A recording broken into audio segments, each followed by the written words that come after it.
This is my Concept of Physical Activities class, discussion board 3, taught by instructor Matt Klinger, fall 2012.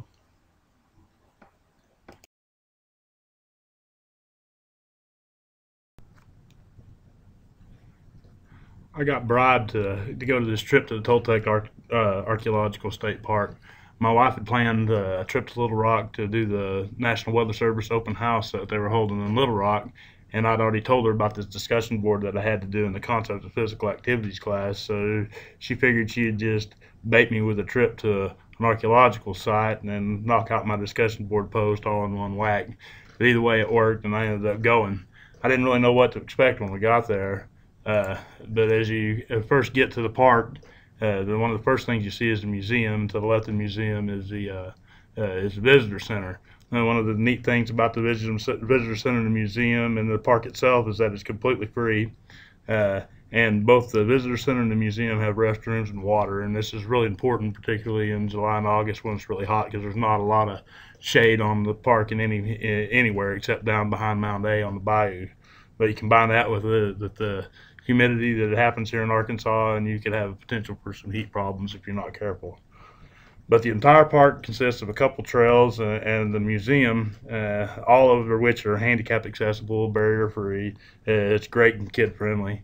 The museum was built, of course, to house the artifacts that were found there during archaeological excavations here on the park and also the surrounding area.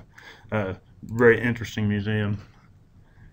Here's a close-up of one of the displays, and in it you can see here this is a set of drill bits, the hand drills that were crafted out of flint. It shows a large degree in expertise in flint knapping. Also have an atlatl here and one of the darts that go with it. This is the littler version. And below the dart you can see many of the arrowheads, or excuse me, the projectile points that it could be attached to it at any given time, depending on what you were hunting. Also, there's a couple of examples of pottery found on the site. Very interesting. You learn a lot from the pottery of any particular culture. This is a replica found in the gift shop at the museum. Very pretty though, nonetheless. And this is a shot back on the bayou on the backside down behind Mount A.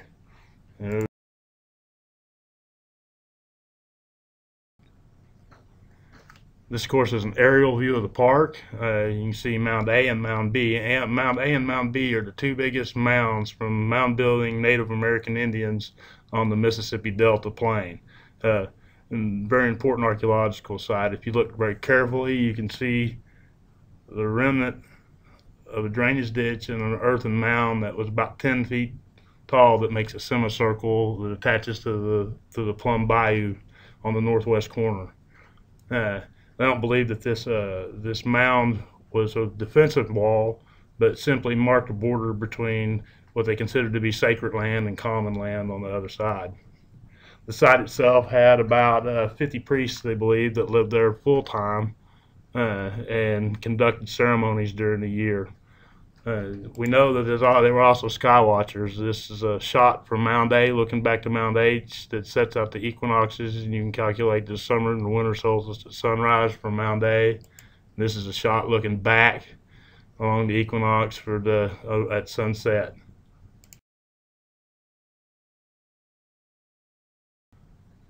This is one of the trails that are on the park. It's called the Knapp Trail. It's the shorter of the two trails.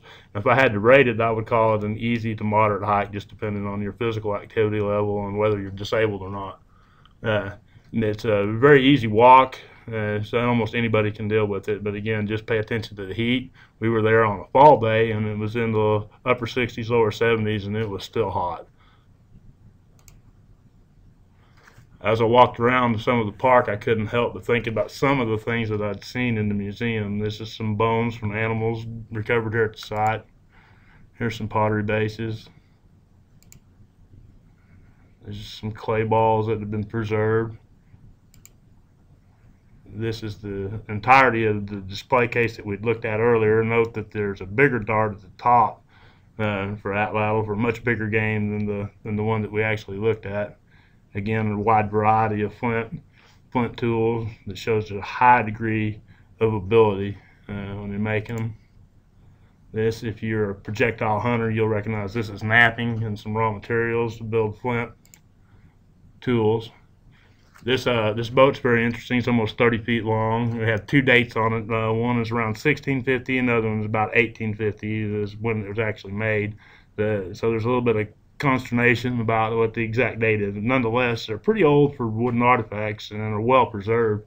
And the museum is taking great care in making sure that it will be preserved it from the further generations. Like I said, it wasn't found on the site. It was found nearby and donated to the museum. And very nice piece. And this is a part of a deer. What was left of many deers. Interesting enough, these are probably the parts that weren't used. So you can see how much of the skeletal system were probably used for the making of the various things needed to survive for the Plum Bayou people.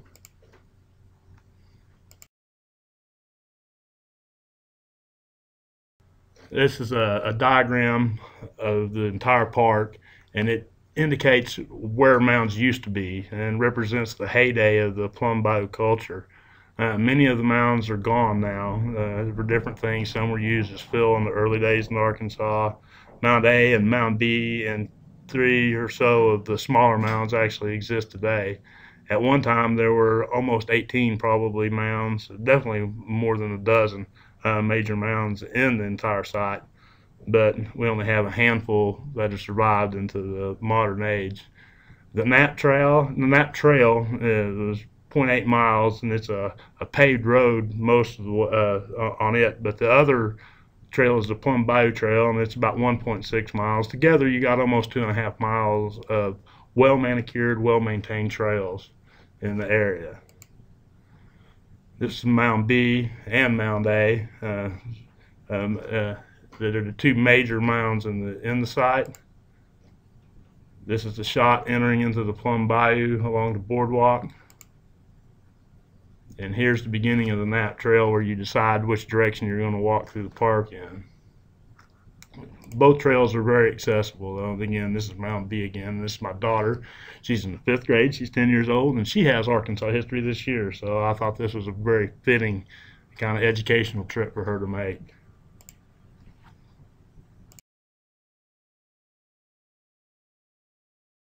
The Plum Bayou culture existed in this area from CE 650 to about 1050. It's a period of almost 400 years of continual habitation by these people.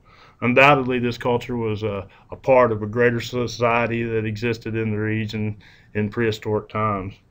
To kind of put that in perspective, 400 years is how long they existed, and the United States has only been a nation for a little bit more than 200 years. So that gives you kind of an idea of the longevity of the people that were lived in the region.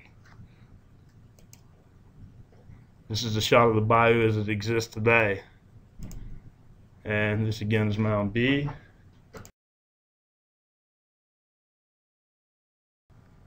The bayou itself was once a part of the prehistoric Arkansas River system, and undoubtedly was very important economically to the people that inhabited this site, particularly, I would imagine, the priests. I'm sure they had a concept of wealth, but they probably were a little bit more socialist in their attitude, and actually shared it with people readily, as it is indicative of most cultures, of ancient cultures. The bayou is very important, and nonetheless, as a food resource for the people that live there. Even today in the bayou, they sell, up in the museum, they sell food to feed the turtles and the catfish, which there seem to be, still to this day, many many of them that exist in the bayou. But the bayou itself is very pretty, as you see by these pictures. It has its own allure, and I'm sure it was very important to the culture in the area.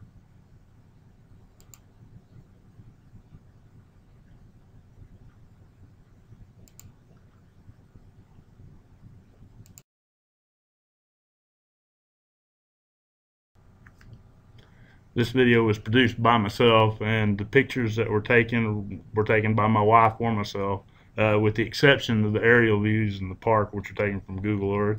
I'd like to give a special thanks to the employees of the Toltec Archaeological State Park for their help and their information while I was there. It's a wonderful park, and I think every school-age child should make a trip there when they're studying Arkansas history.